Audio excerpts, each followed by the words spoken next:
Igreja Paz do Senhor Jesus. Amém. Por favor, abra sua Bíblia no livro de Atos dos Apóstolos, capítulo de número 2.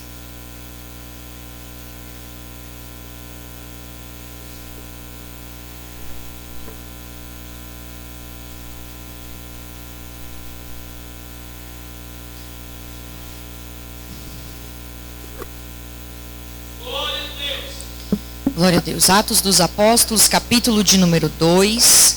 Enquanto você acha o texto, eu quero agradecer a Deus por estar aqui mais uma vez. Faz bastante tempo que nós não vínhamos a esta casa. A última vez... Amém. Pronto. A última vez que eu falei com a pastora, eu estava, acho que grávida, não é isso? E eu tinha marcado de vir aqui.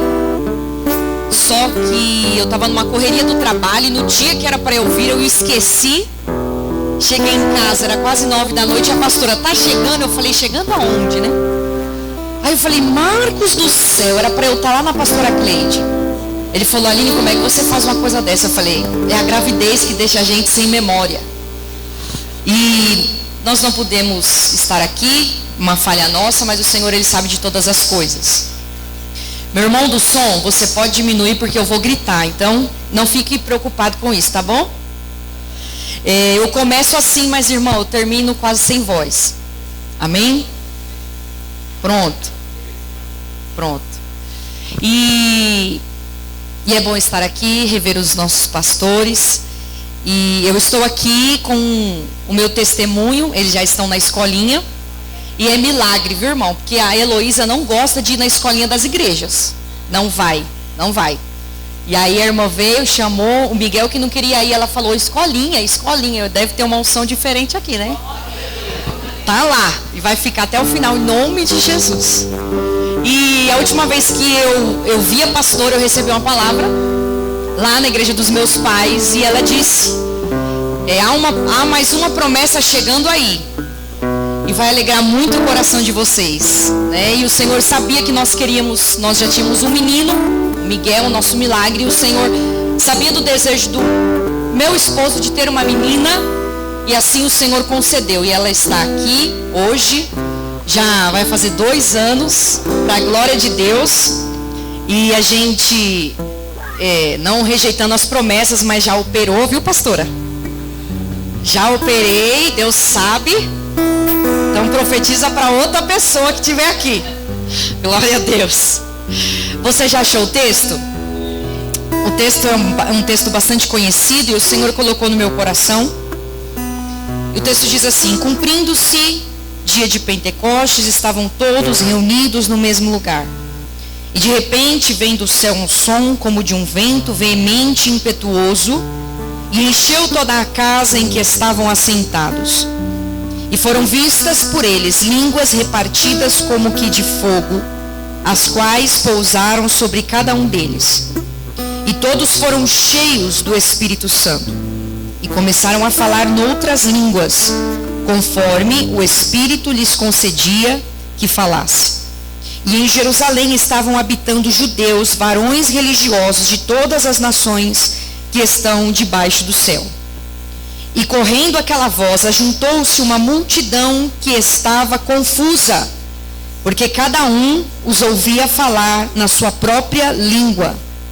E todos pasmavam e se maravilhavam, dizendo uns aos outros: pois que não são galileus todos esses homens que estão falando?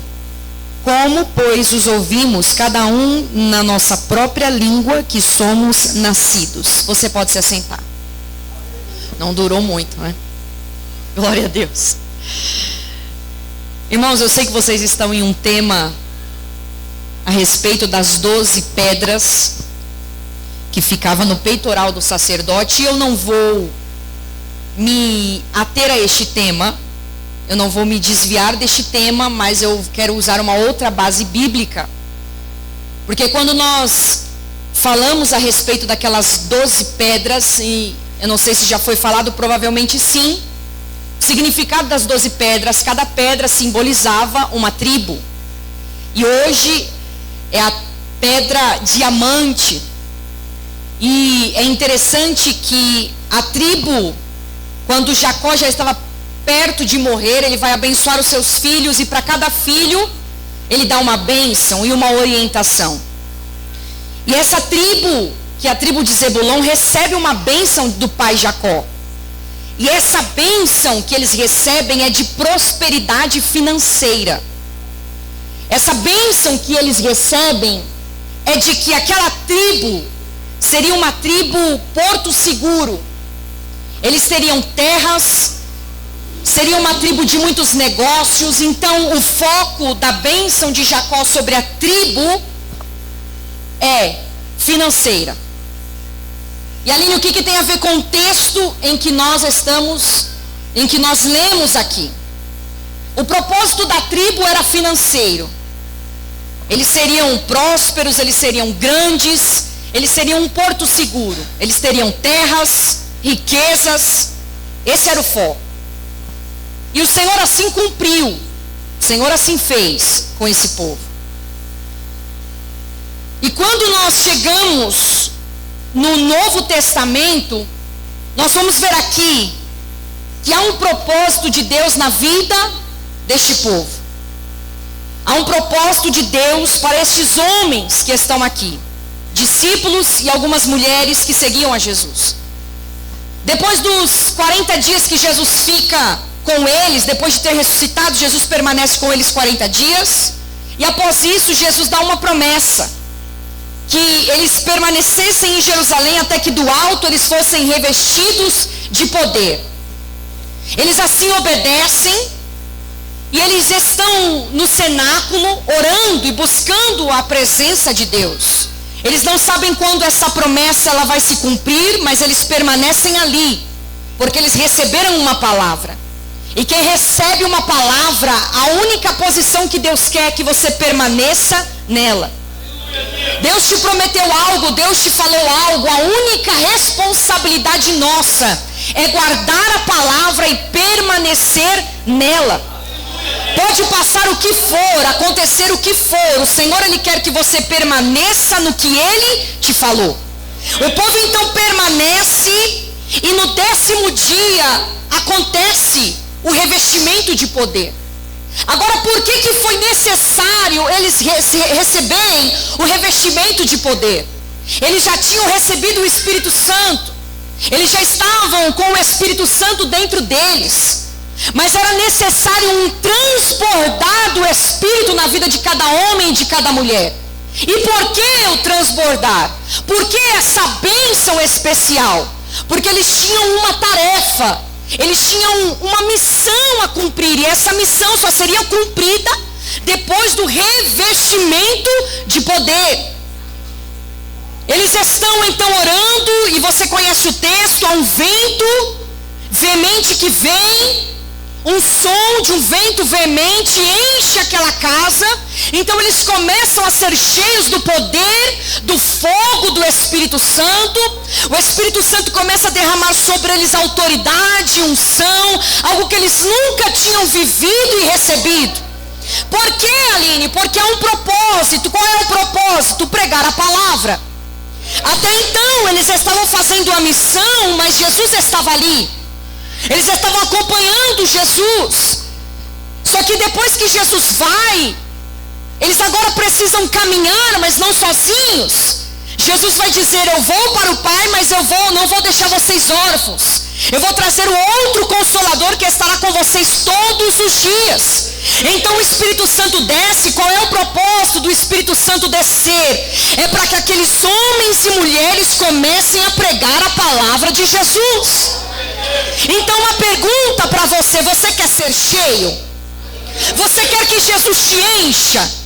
Você quer que o Espírito Santo transborde em você? Para quê? Para que o Espírito Santo vai transbordar em mim? Para eu dizer que sou cheia? Para eu mostrar que falo em línguas? Para eu mostrar que pulo? Não! O Espírito Santo desce com um propósito, e o propósito é para que você faça a obra de Deus. Então eu não posso dizer que quero ser cheio do Espírito Santo e dizer à minha líder: não, eu não vou, me deixa no banco. Não, eu não vou dar a saudação porque eu não sou chamada para isso. Vamos fazer uma visita. Não, eu não posso. Jesus não vai encher crente que quer ficar sentado no banco. Jesus vai encher crente que quer fazer a obra, que quer pregar o evangelho, que quer dizer as boas novas aos perdidos. O propósito era esse. Era pregar a palavra. Era fazer discípulos. Só que quando nós olhamos para o texto, nós vamos ver que este propósito, este enchimento, melhor dizendo, causa algumas evidências. Porque eu não posso dizer que sou cheia se eu não demonstro evidências do enchimento. O propósito, pregar a palavra. Só que precisa ter sinais desse enchimento. Precisa ter evidências de que você foi cheia, que você foi cheio do Espírito. O que são evidências? São provas que comprovam quem foi que te encheu. E nós vamos olhar para esta igreja que está sendo formada aqui, as evidências, as provas que foi realmente o Espírito Santo que desceu. E a primeira evidência está no versículo de número 2. E de repente veio do céu. Da onde que veio? Repete, da onde que veio? A primeira evidência de uma igreja que foi cheia do Espírito Santo é essa.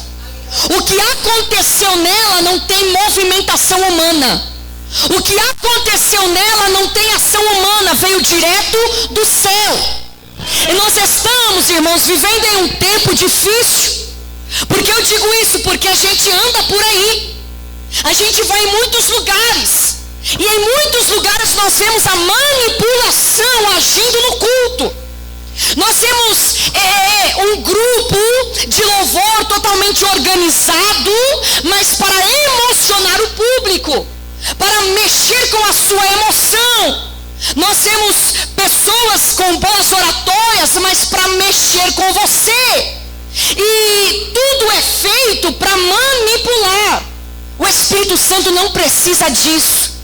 Uma igreja que foi cheia do Espírito Santo não precisa ser manipulada. O Espírito Santo, ele é autossuficiente para operar o que ele quiser operar. Veja, um sinal muito simples é o seguinte. Nós estamos aqui, está muito bom. O som está maravilhoso. Os músicos uma bênção. E normalmente, quando tudo está funcionando, é fácil você adorar. É fácil você glorificar. Só que você já participou de um culto em que começa com energia e termina sem? Irmão, já participei de vários. Porque eu nasci na igreja. Minha mãe quase esteve lá. Então a minha vida foi igreja. Os irmãos têm uma noção, até esquecida lá dormindo eu fui. Minha mãe quase chegando em casa olhou para trás, opa, tá faltando uma, volta tudo. Eu estava dormindo na igreja. Então, meu pai sempre dizia assim, quando acabavam-se as luzes, acabava-se o glória. Parecia que os irmãos dispersavam. E aí o meu pai dizia assim, irmão, acabou o glória a Deus, Jesus continua aqui. Por quê? Porque crente que precisa de luz, crente que precisa de som, crente que precisa de boa música, crente que precisa de luzes coloridas para adorar, ele é um crente que precisa ser motivado. Ele é um crente que precisa que alguma coisa externa o movimente. Mas o crente que foi cheio do Espírito Santo, ele não precisa de nada disso. Pode estar sem luz, pode não ter cadeira, pode ser no monte. Ele sabe que ele estaria para adorar a Jesus e ele vai adorar.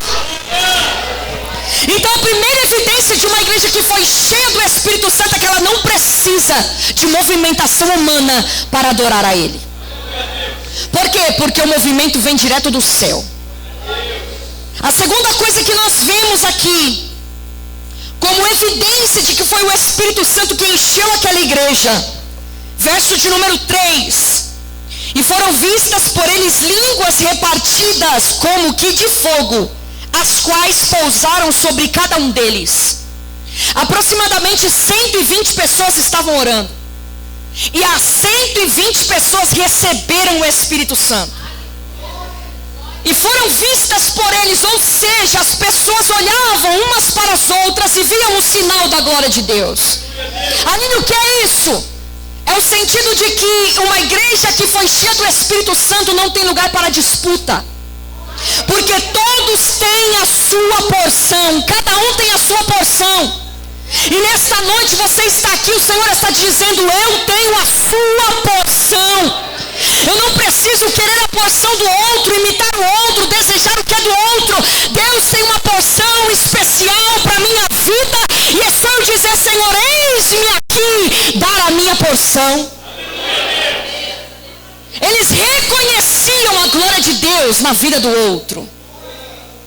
Tem crente que é difícil reconhecer a glória de Deus na vida do outro. Ele tem dificuldade. Para ele é só Jesus na vida dele. Só ele que é cheio. É só ele que Deus usa. É só na vida dele que Deus faz. E quando ele olha para o outro, que ele vê defeito. Irmão, esse irmão não está cheio do Espírito Santo, está cheio de carnalidade. Porque uma igreja que é cheia do Espírito Santo, crentes que são cheios do Espírito Santo, ele olha para o irmão do lado e diz, eu vejo Jesus na sua vida.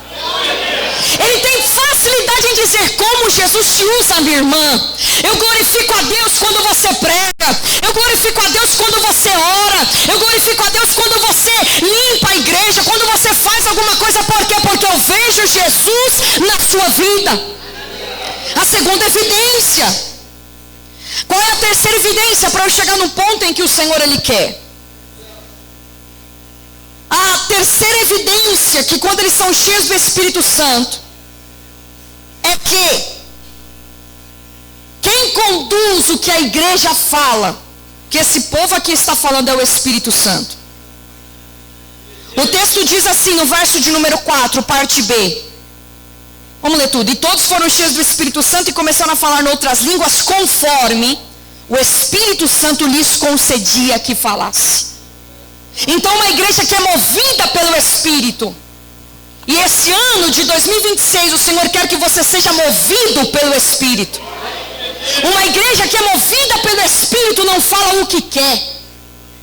Uma igreja que é movida pelo Espírito não prega o que quer.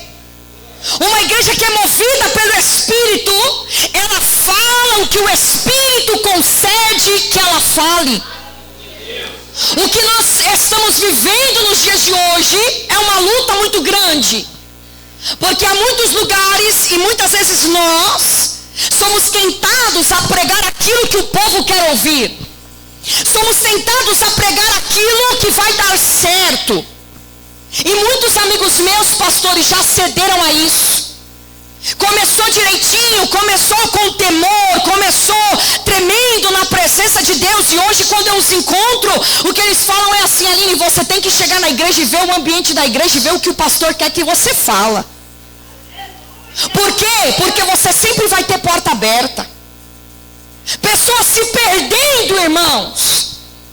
Mas nós precisamos entender, se nós um dia fomos cheios do Espírito Santo, eu não sou detentora da palavra, eu não sou a dona da palavra. Se o Senhor quiser mudar o tema, Ele muda o tema. Se o Senhor quiser falar outra coisa, Ele fala outra coisa. E eu, como serva, só tenho que abrir a boca e falar. Eu não posso mudar a mensagem. Você não pode mudar a mensagem. Se na sua faculdade, se no seu trabalho, Deus te deu uma mensagem a falar a alguém, e você está temendo que esta pessoa não vai gostar, Deus está dizendo, abra a tua boca e fale o que eu estou te mandando falar. A igreja não falava o que queria. Qual é a tentação deste século? Que a igreja cristã fale o que o mundo quer ouvir. Que você vai ser próspero, que o Senhor vai te enriquecer, que o Senhor vai abrir a porta, que o Senhor vai fazer honra na tua casa. Irmão, tudo isso Deus faz. Tudo isso, se Deus quiser, Ele faz. Mas nós precisamos ter na nossa mente que não é esse o centro do Evangelho. O que adianta eu subir aqui e dizer a você, Deus vai te honrar, Deus vai prosperar, e alguém aqui está em pecado e Deus quer tratar? Nada vai adiantar. Eu só vou estar te enganando e você se enganando também. O Senhor, Ele quer uma igreja saudável para que as suas bênçãos nos alcance. Então nós não podemos escolher o que vamos falar. Nós precisamos entender, é Ele quem concede a palavra. E uma igreja cheia do Espírito Santo, ela caminha assim. O mundo quer que a gente diga que tudo é amor e tudo pode. E o Espírito Santo está te dizendo, Deus é amor. Mas se nós não tivermos uma vida de arrependimento e de santidade, nós não o veremos. Quer ir para o céu? Eu quero ir para o céu. Mas eu preciso me enquadrar no que está aqui. E é Ele quem concede. Então essa igreja recebe, as pessoas olham e sabem, foi o Espírito. E o último ponto, que quando Pedro ele sai daquele lugar cheio da presença de Deus, existe uma multidão de pessoas do lado de fora e ninguém está entendendo nada, porque estava em festa. Era festa em Jerusalém, tinha muita gente de muitas nações. E eles olham aquilo e não compreendem o que está acontecendo com aqueles homens. E eles vão dizer assim, está todo mundo bêbado, está todo mundo chapado. Chapou todo mundo lá. Sabe o que Pedro vai dizer? E essa é a quarta evidência de uma igreja que foi cheia. Pedro ele está agora enfrentando um ambiente de embate. Sim ou não? Pedro agora ele está enfrentando um ambiente de acusação. As pessoas estão acusando que ele está bêbado. Que ele está fora de si, que ele está doido. Só que Pedro, quando abre a boca, ele não vai contestar. Pedro, quando abre a boca, ele não vai dar na mesma moeda. Pedro, quando abre a boca, ele não vai brigar. O texto diz que Pedro, quando abre a boca, ele vai pregar. E ele vai dizer assim, não, nós não estamos embriagados. O que está acontecendo aqui é a profecia de Joel que está se cumprindo.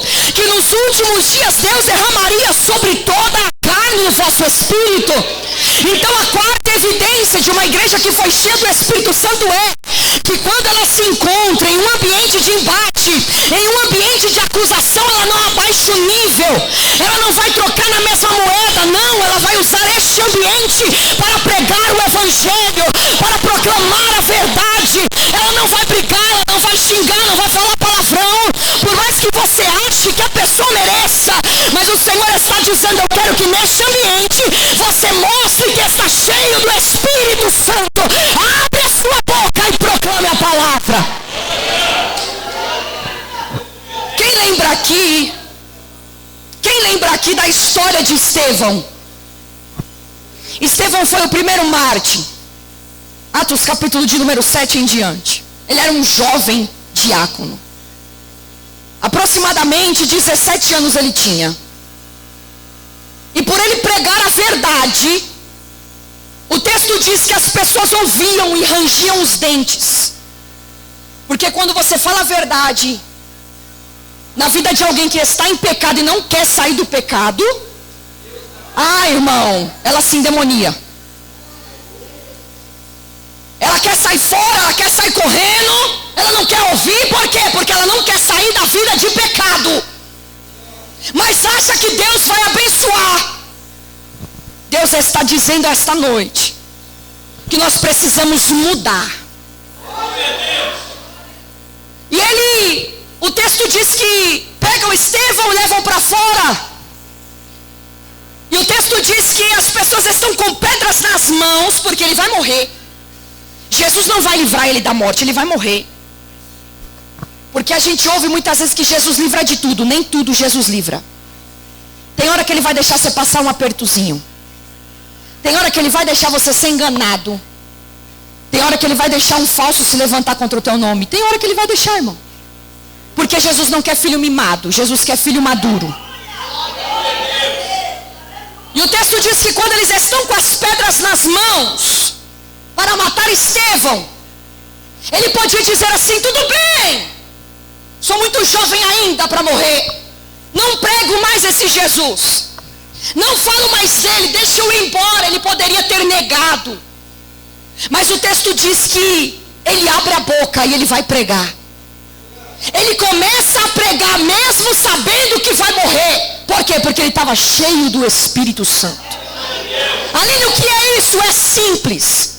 Independente do que você esteja passando na sua casa, no seu trabalho, no seu casamento, com a sua saúde, eu não sei. Mas independente do que esteja acontecendo, Deus está dizendo: não permita que esta adversidade te esvazie do meu Espírito, mas use essa adversidade para se encher mais da minha presença.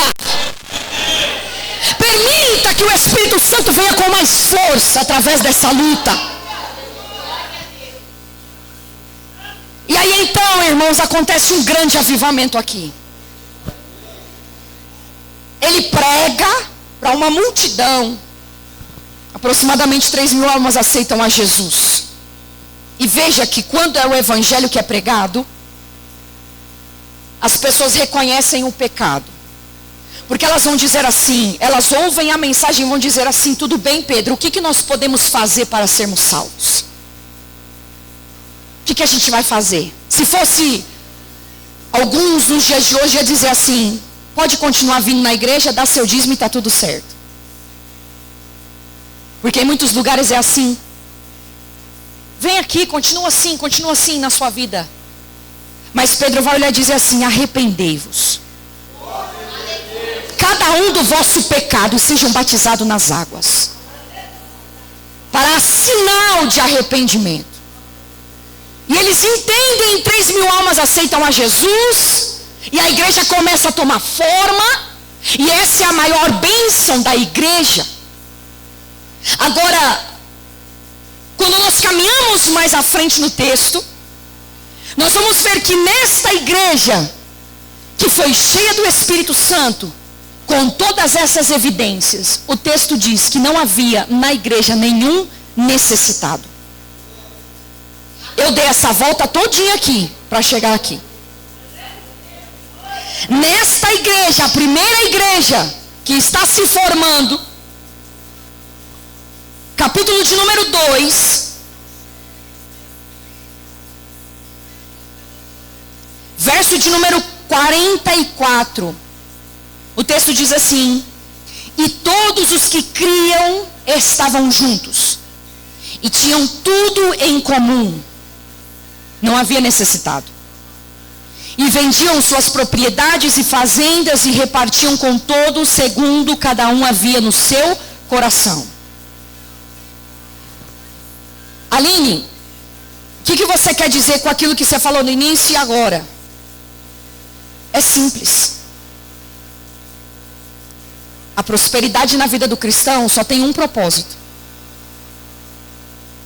E prosperidade a gente pensa que é dinheiro, e não é. Essa é a mentalidade do mundo. Para o mundo, quem é próspero é que tem a conta grande, tem um carrão importado, e ele compra o que ele quiser. Essa é a prosperidade para o mundo. Mas a prosperidade bíblica não é essa. A prosperidade bíblica é: eu posso ter muito, mas posso ter pouco também. Sei me contentar das duas maneiras. Paulo vai dizer isso. Eu já tive muito, e eu me contentei. Mas eu também já vivi com pouco, e eu também me contentei. Por quê? Porque eu posso todas as coisas naquele que me fortalece. Então, a prosperidade financeira, se é isso que nós estamos falando aqui hoje, ela tem um propósito. A igreja primitiva entendeu, porque era uma igreja que era cheia do Espírito Santo. Na igreja primitiva haviam ricos e haviam pobres, haviam senhores e haviam servos. E o texto diz que não havia necessidade naquela igreja. Não havia desigualdade na igreja. Porque eles entendiam que a riqueza que eles tinham nas mãos tinha um propósito. E qual é o propósito da riqueza nas suas mãos? É você atender a necessidade do outro.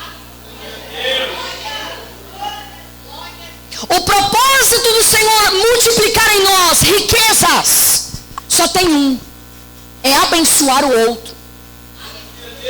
Se eu quero que Deus dê a bênção que deu a essa tribo, de ser um porto seguro a alguém, de ter terras, de ser uma família enriquecida financeiramente, e não entender qual é o propósito, Deus não fará. Vou ficar pedindo e nada vai acontecer, até que então eu entenda qual é o propósito desta riqueza. Qual é o propósito da igreja ter sido cheia? Tudo isso que falei, ainda mais. Não ser apegado a riquezas, mas contribuir e multiplicar. Irmão, quem está entendendo isso aqui? O que nós mais vemos hoje, e eu não quero aqui me ater aqui, mas no geral, é um povo egoísta. Minha casa está bem, minha família está bem, o irmão que se vire. O irmão que corra atrás. Isso não é evidência, irmão, de enchimento do Espírito. O Espírito Santo me enche para que eu possa olhar para o lado e ver, irmão, qual é a sua necessidade? Eu não preciso ter muito, é do pouco que Deus multiplica. A viúva, quando o profeta chegou, ela só tinha um pouquinho de farinha e uns gravetinhos para fazer para o filho dela comer e morrer. Mas foi daquele pouquinho que Deus multiplicou. Então eu não preciso que Deus faça o meu salário multiplicar para abençoar quem eu sei que precisa. Use desse pouco e você vai ver uma movimentação do céu na tua casa, na tua vida. Então vamos nesta noite falar, Senhor, me reveste. Me reveste do teu Espírito Santo para que todos esses sinais aconteçam e eu possa ser uma mão estendida na minha igreja, eu possa ser uma mão estendida no meu bairro, eu possa ser uma mão estendida em quem chegar e precisar de ser socorrido. E aqui eu não estou falando de gente, perdão da palavra, vagabundo que não quer trabalhar. Eu estou falando de gente que está passando por um período difícil e precisa de socorro. Jesus está esperando a tua mão erguida. Jesus, multiplica meu salário para quê? Só para a tua vida? Só para a tua casa? O Senhor quer mais que isso. Jesus, troca o meu carro para quê? Para passar na frente da igreja e mostrar que o seu carro é o melhor do que todo mundo? Não, é para encher ele de crente e levar para o monte. É para encher ele de gente e fazer visita. Eita, irmão, tem gente que não está gostando não, mas eu... A prosperidade do crente tem final. Finalidade é socorrer. Para que no nosso meio não haja necessitado algum. Para terminar esta palavra, eu gostaria de contar uma experiência. Há muitos anos atrás, eu estava namorando ainda. Eu tinha um casal de pastores muito próximos a nós. E sempre quando a gente chegava na casa deles, uma casa muito humilde, muito simples. E depois a gente foi entender que o espírito de miséria agia ali, enfim. E sempre quando chegava, a irmã, ela dizia, irmã Aline, eu vou preparar um café. Irmão, sempre. Sempre. Eu e o meu namorado, que é meu esposo hoje, nós íamos lá para ver eles. Sempre ela fazia isso. E teve um dia que ela fez e eu olhei o armário. Porque às vezes você tem que ter intenção, tem que ser intencional. Ela abriu o armário e quando ela abriu, tinha lá um pacote de feijão, um pacote de arroz e o café e o açúcar. Mais nada. Aí eu olhei aquilo lá, aí eu falei, meu Deus do céu. E ela toda feliz para servir o café. Falei, Jesus, eu fiquei constrangida. Falei, Senhor, essa mulher não tem nada e ela está feliz para servir um café para nós. E foi só o café, porque não tinha bolacha, não tinha pão, não tinha nada. Servos de Deus, fiéis. Deus usava na cura, na libertação. E vivendo assim. E aí eu saí de lá, fiquei quieta. Quando o meu marido chegou para me deixar em casa, o Espírito Santo disse assim, você não vai fazer nada não? Dentro de mim o Espírito Santo disse, você não vai fazer nada não? Você acabou de ver o que minha serva está passando e vai fechar os olhos e vai dizer que vai orar?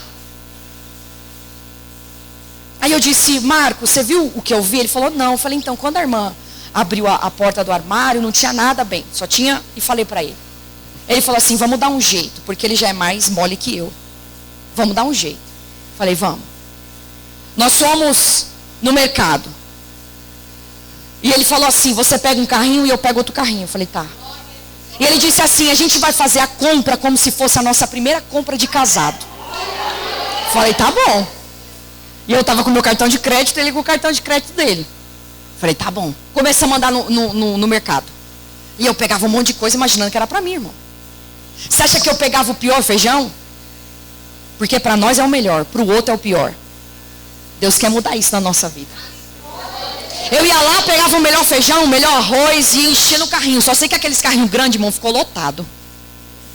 E eu já com medo, eu falei, Deus, o meu limite não vai passar, Senhor.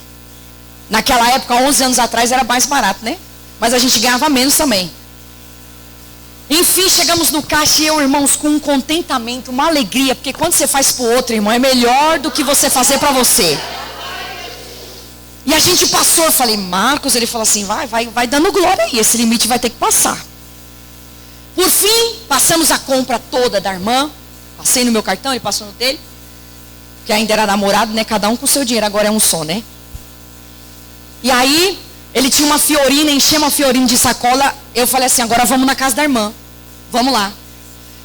Isso foi uma semana depois que eu tinha tomado café na casa da irmã. Aí eu cheguei, irmã Rosa, oh, mulher de Deus, eita. Eu falei, não, vem aqui. Aí ela saiu, eu falei assim, abre a porta da esperança aí. Aí ela não entendeu nada. Aí eu falei, abre a porta da Fiorino. Quando ela abriu a porta, essa mulher começou a chorar. E ela falou, irmão, o que é isso? Eu falei, Deus mandou a providência. Vamos entrar para dentro. Irmão, e era sacola entrando. E aí ela falou assim, eu vou fazer um café e hoje vai ter bolacha. E hoje vai ter manteiga. Eita, irmão, e eu sentei naquela mesa. E ela disse assim, irmã, eu estava orando. E eu disse, Senhor, tu sabes que nós precisamos. Só que eu não vou bater na porta de ninguém não. O Senhor vai trazer na minha porta. Porque a gente tem sido fiel. Irmão, Deus quer que você seja resposta de oração na vida de alguém. Não, Senhor, ouve a minha oração. Não, pera um pouquinho aí. Ele já vai ouvir. Deixa ele te usar para ele responder a oração de outra pessoa que está orando e chorando por providência. E isso marcou a minha história. E sempre quando eu tenho a oportunidade de abençoar, mesmo que eu fique no vermelho, eu faço. Porque, irmão, nós não podemos ver a necessidade do nosso próximo e fechar os olhos.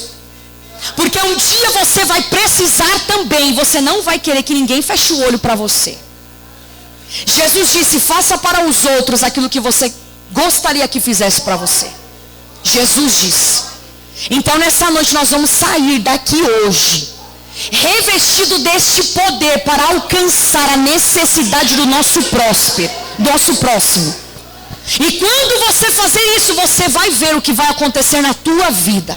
Fique de pé no nome de Jesus. Nós vamos orar. Você vai orar e você vai dizer, Senhor, eu quero ser próspero, eu quero ser cheio do Espírito Santo para atender a necessidade do próximo. Para atender a necessidade da minha igreja. Meu pastor não vai precisar ficar suando aqui para pedir ajuda. Eu vou chegar e vou dizer, ó pastor, eu vou pagar esse mês. Pastor, eu vou fazer esse mês. Irmã, das crianças, vou comprar coisa nova para as crianças. Em nome de Jesus, quem vai dominar a nossa vida é Deus, não é Mamon. E eu preciso denunciar algo aqui. Em muitos corações, quem reina é Mamon. Sabe quem é Mamon? O principado das riquezas. E Jesus disse, foi o único principado que Jesus disse, ou vocês adoram a Ele ou vocês adoram a Deus. Porque sabiam que o coração do homem sempre pende para as riquezas.